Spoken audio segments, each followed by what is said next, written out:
in some dangerous times, Dad. It's time for men! I just wanted some sauce on those zingers.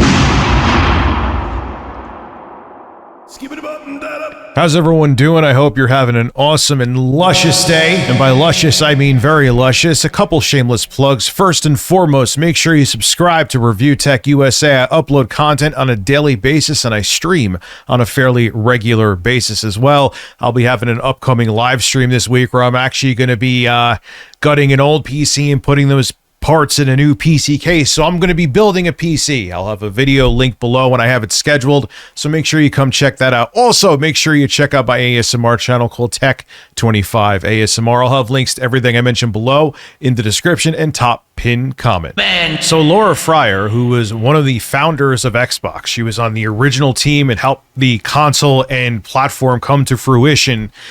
She actually put out a video thanking Phil Spencer and talking about how down to earth he really is. And I think I've always said this throughout the years. He seemed like one of the nicest guys in the industry. And she backs up that claim, which she no longer works for Xbox, so she has no reason to do that unless he actually was genuinely a nice guy. Well, she revealed one of the very sketchy things that happened while she was working at Xbox, and because she actually reported this terrible thing, she was basically kicked out of the company because of it. It's absolutely disgusting. This comes from WCCFtech.com. At GDC 2004, Fryer and her team unraveled XNA, Microsoft's game development framework designed to make it easier for developers, especially indie ones, I remember them pushing that back in the day, to build games for Xbox and Windows PC. It provided a set of tools and libraries on top of the .NET that abstracted away a lot of the low-level hardware work, so developers could focus on writing game logic rather than wrestling with platform-specific code. And that she was really involved in the team from the ground up. She really had her hands in many aspects of Xbox. So this is from the video that she just posted. After an incredible day on stage demoing XNA, I went with a PR person and an Xbox executive to grab a couple of controllers from a hotel room. Next thing I know, I'm handed a bathrobe and asked to put it on. Now, it's interesting thinking of this disgusting culture, because what do we know about Bill Gates? How, if you look into, even before like the Epstein thing really blew up, it was known that Bill Gates was a very forward guy. And the reason why he got away with it for so long is that when women refused, he would stop it right there. You know, I made a joke where he would just say to them, no pressure though. Because like his wife would go out of town and he would be like emailing women that worked at Microsoft like, come over and sit on my face. If you don't want to sit on my face, you don't have to. No pressure. Just send me an email if you change your mind and would like to be fisted by me in the future. So this culture was definitely at Microsoft. There's no question about it. Laura continues, I laughed like it was a joke and I got out of there as fast as possible, but I was freaked out.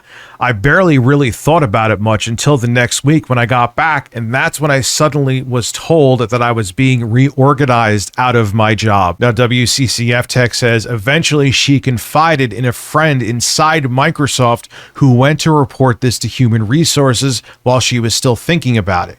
In her own words, that's when everything flipped, because they didn't want to hold this person accountable. They were like, wait a second, no, he's in the club. We can't punish him, because if he could be punished, we all could be punished too. That's why this happens. If one of them gets held accountable, then that's the first domino and the rest of them can fall. So, okay, you were the victim of something and you truly were. That sucks. That sucks. We don't care. If we punish this person, we're all going to have to be punished one day. And that's why this stuff happens. Laura goes on to say, unfortunately, even though the other person that was in the room confirmed my story, it didn't matter. I was pushed out and nobody would help me. My career had gone from red hot to radioactive. Yeah, because they were like, wait a second, she has integrity. Watch out. You can't have your way with Laura Fryer, and if you try to, she's going to report it. These people get into these positions in many cases because they want to be above the law and they want to be above accountability, whether it be against like the company policy. Oh, we could get away with it because we're the top people in the company, or whether it be being above the law. That's a reason a lot of people want to get in these positions. It's that simple. Now that's when she says that Phil Spencer came to help her out, and this is why he's an awesome dude. She says, then Phil stepped in and he told me straight up, don't wait, come and join my team and work for Bonnie. He was kind, he was considerate, and he practically begged me to come and work with Epic.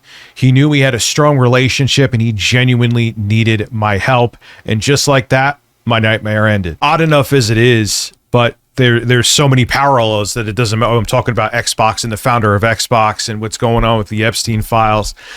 You notice the pattern of how it's always the victims that are shamed.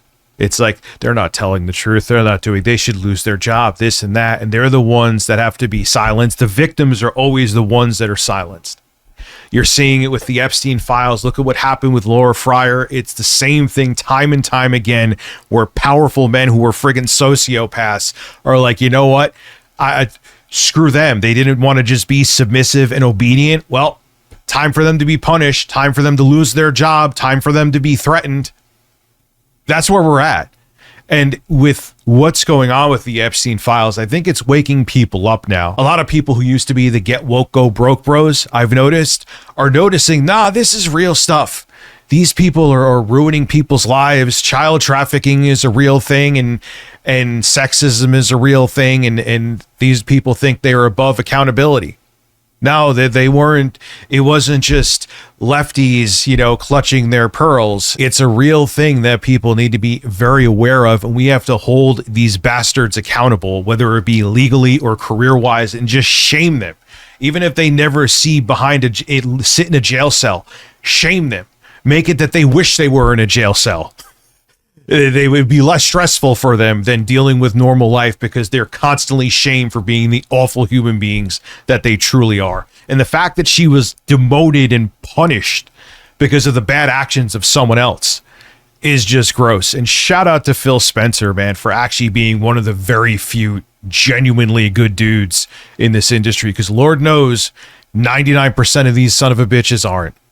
This is Rich of Review Tech USA signing out. Have a good one.